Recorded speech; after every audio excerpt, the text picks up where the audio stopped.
पिछले वीडियो में हमने चार्ज के बारे में पढ़ा। चार्ज क्या हमने पढ़ा? चार्ज वो प्रॉपर्टी है जिसके कारण एक मैटर दूसरे मैटर को अट्रैक्ट करता है। चार्ज की यूनिट क्या होती है? उसी साइंटिस्ट जिसने ये ला दिया था उसके नाम पे चार्ज की यूनिट है। यूनिट ऑफ चार्ज वो कूलम्ब होती है। और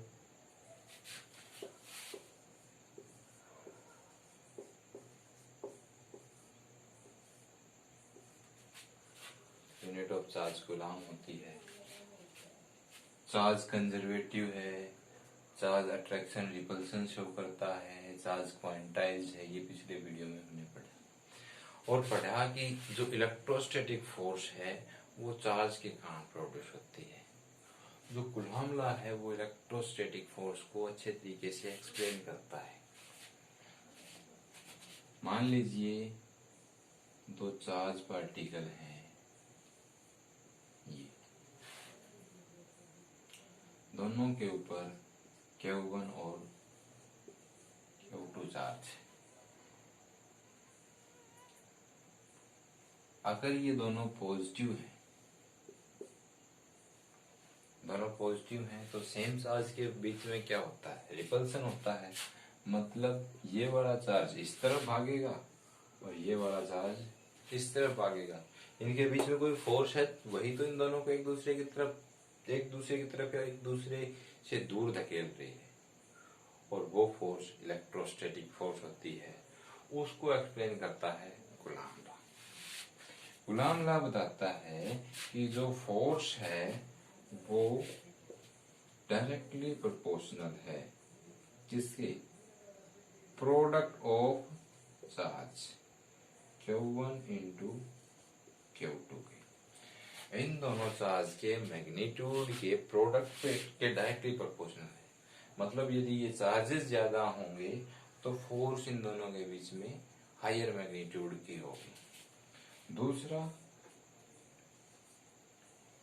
coulomb law inverse scale law को ओबे करता है। मतलब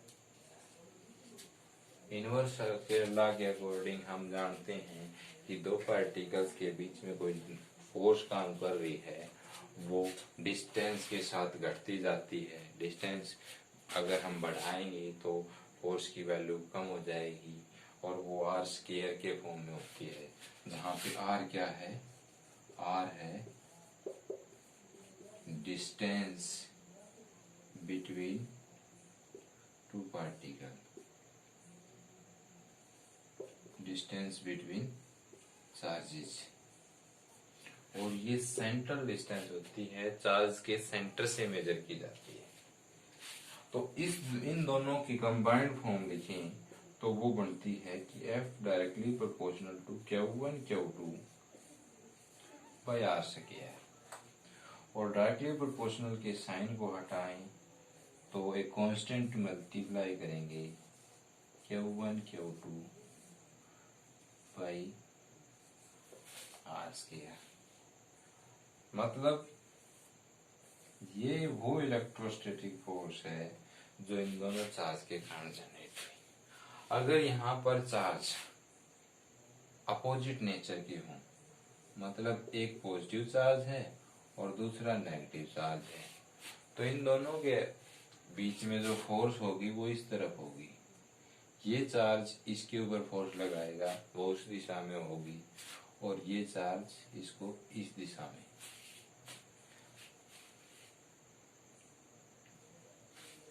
नहीं,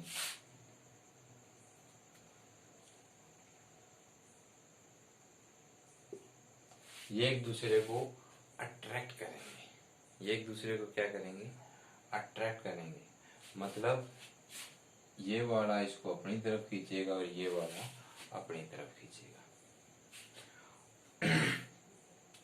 अब अगर मैं बात करूं, एक न्यूमेरिकल लेता हूं और चार्ज की वैल्यू फाइंड आउट करने के लिए ट्राई करूं।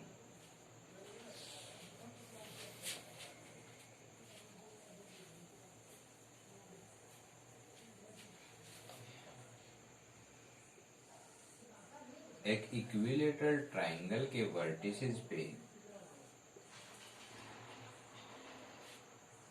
तीन चार्ज रख दिए गए, तीनों की वैल्यू है क्यू,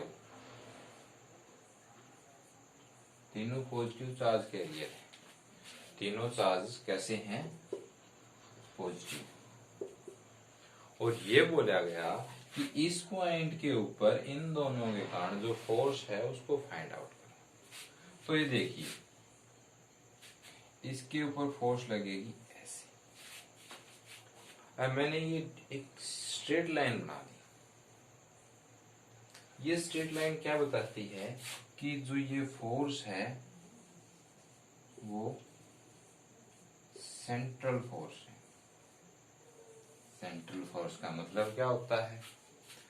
सेंट्रल फोर्स का मतलब है कि ये फोर्स दोनों के सेंटर को जोड़ने वाली लाइन के अलोंग एक्ट करेगी। ये नहीं है, मान लीजिए कि एक चार्ज ये है और एक चार्ज ये है और ये वाला नेगेटिव चार्ज है, इस तरफ फोर्स लगा रहा है, ये कोई चार्ज पॉजिटिव है, ये इस तरफ फोर्स लगा रहा है। ये चार्जेस एक दूसरे की तरफ फोर्स लगाएंगे या एक दूसरे से दूर फोर्स लगाएंगे, वो डिपेंड करेगा कि उन चार्ज का नेचर कैसा है। परंतु वो फोर्स उसके सेंटर को जोड़ने वाली लाइन के अलोंग होगी। मतलब वो कैसी फोर्स है? सेंट्रल फोर्स है। तो फोर्स की एक प्रॉपर्टी होगी कि ये फोर्स सेंट्रल फोर्स होती है।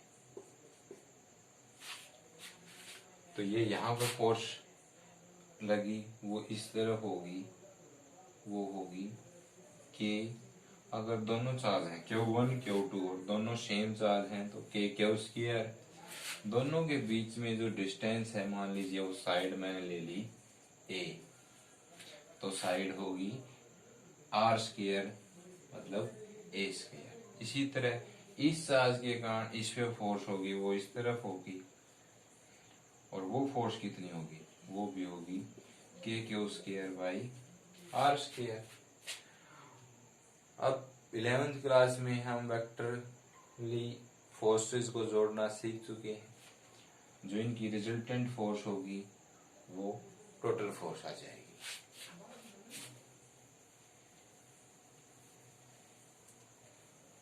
इस एग्जांपल को लेने का मेरा मोटिव था सेंट्रल फोर्स के बारे में बताना।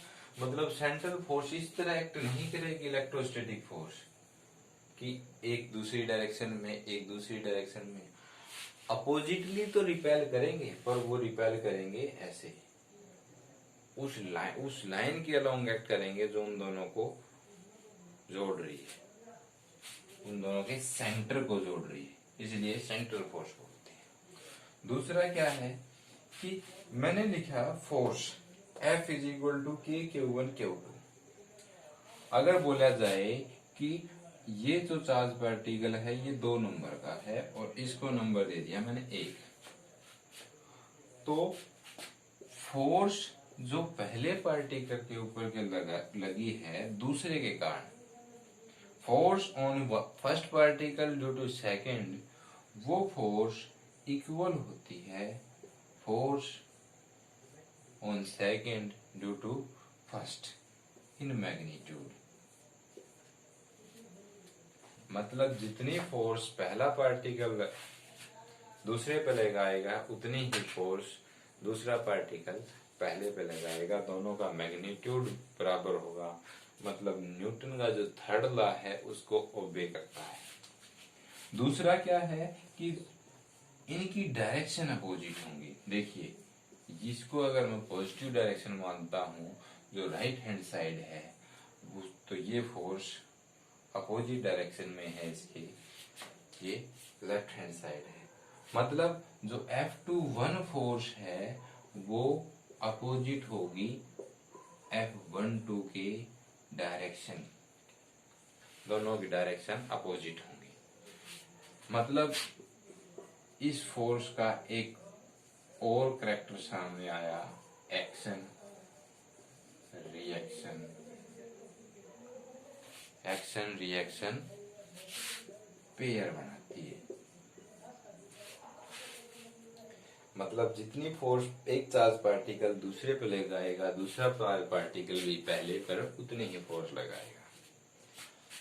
फोर्स का एक कैरेक्टर और भी है, वो क्या है?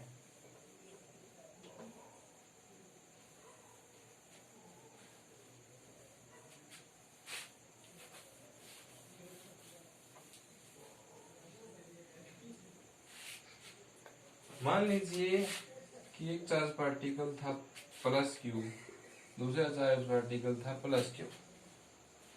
तो ये पहले वाले ने दूसरे वाले पार्टिकल के ऊपर फोर्स लगाई और वो थी F21।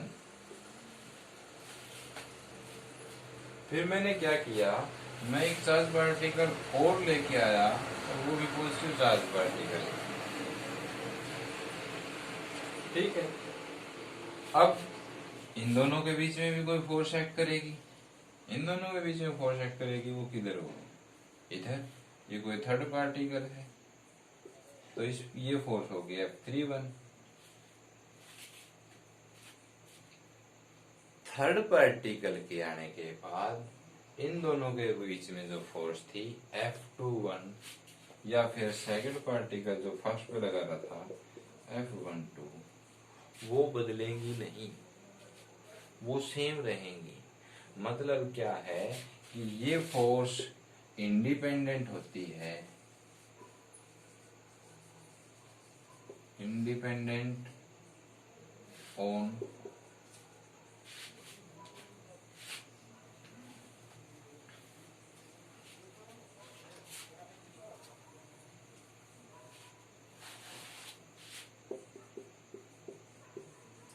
force between two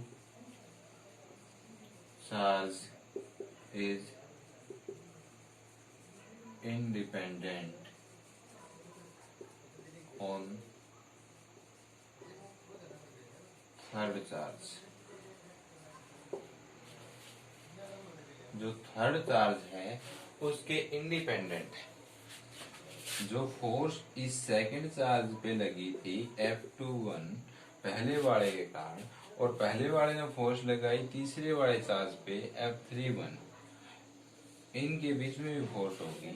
परंतु ये नहीं है कि थर्ड वाले पार्टिकल के आने के बाद फर्स्ट वाला जो सेकंड पे फोर्स लगा रहा था वो कम होगी, वो उतनी की उतनी है। मतलब इंडिपेंडेंट है वो थर्ड चार्ज की। चार्ज कंजर्व्ड होता है, ये बात हम पहले पढ़ चुके हैं। अब हम बात करते हैं कि Coulomb law in vector form.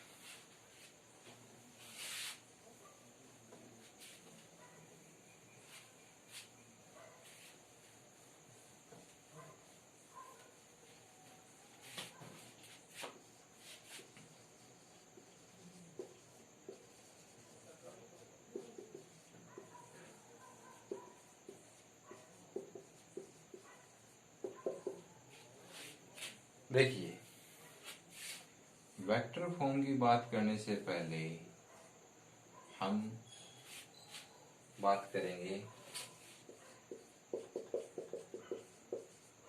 Position vector. Position vector क्या होता है?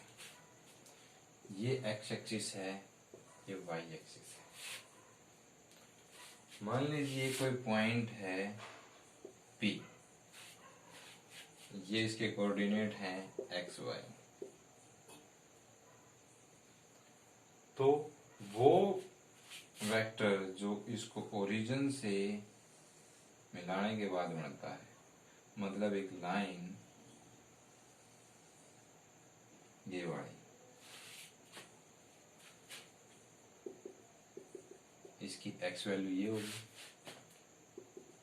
वाई के अकॉर्डिंग जो इस ये वैल्यू है वो ये होगी। तो इस वेक्टर ने जो पॉइंट P है उसकी पोजीशन को डिफाइन किया, इसलिए इसको हम बोलते हैं पोजीशन वेक्टर। अब यदि मैं Coulomb law in vector form की बात करूं तो P पॉइंट पे कोई चार्ज रखा हुआ है Q1, एक दूसरा पॉइंट है जहां पे कोई चार्ज रखा है Q2। ये पोजीशन वेक्टर हो गया R1 और Q2 का जो पोजीशन वेक्टर है वो होगा R2। ठीक है, तो अब पोजीशन वेक्टर हमें जो फोर्स है, फोर्स को डिफाइन करना है वेक्टर फॉर्म में। मतलब F किसके ऊपर, सेकंड चार्ज के ऊपर, किसके द्वारा, फर्स्ट चार्ज के द्वारा, वो होगी F21 is equal to K Q1 Q2 by, देखिए R स्क्वायर था, वो क्या था, मैग्नीट्यूड, क्या था, मैग्नीट्यूड। अब डायरेक्शन की बात करें तो वो आ गई आर कैप, आर कैप की डायरेक्शन में। अब आर कैप यहाँ पे क्या है, देखिए फोर्स है वो फर्स्ट पार्टिकल के कारण सेकंड पे लगी है, तो उसका जो डायरेक्शन वेक्टर है वो आर है।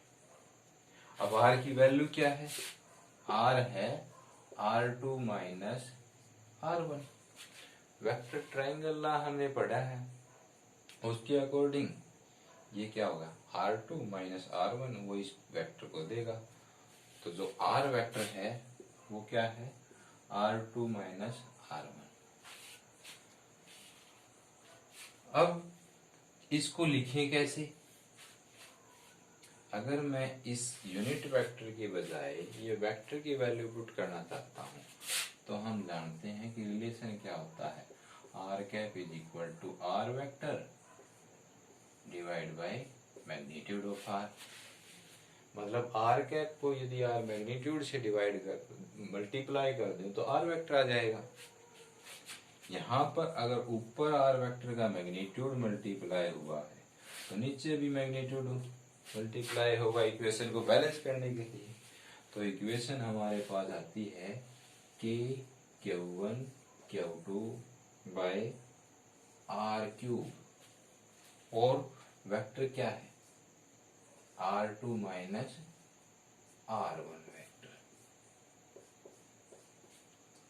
अगर फोर्स लिखनी पड़े F12 तो क्या होगा, K Q1 Q2 by r cube, और वेक्टर हो जाएगा R1 माइनस R2 वेक्टर।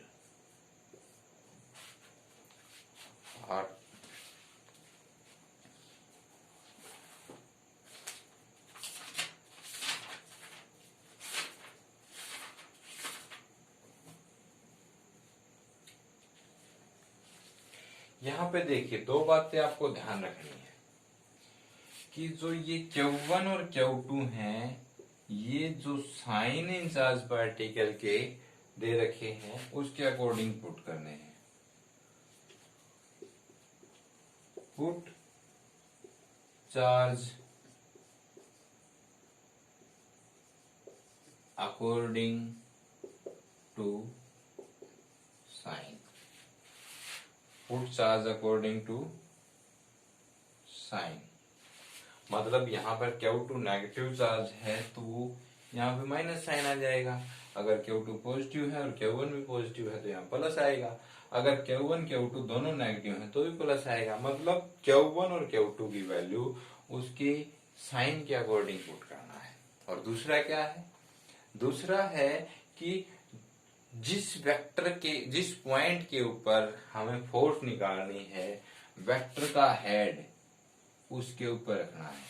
यहां पर देखिए हमें निकालनी थी फोर्स Q2 पार्टिकल के ऊपर Q1 के कारण,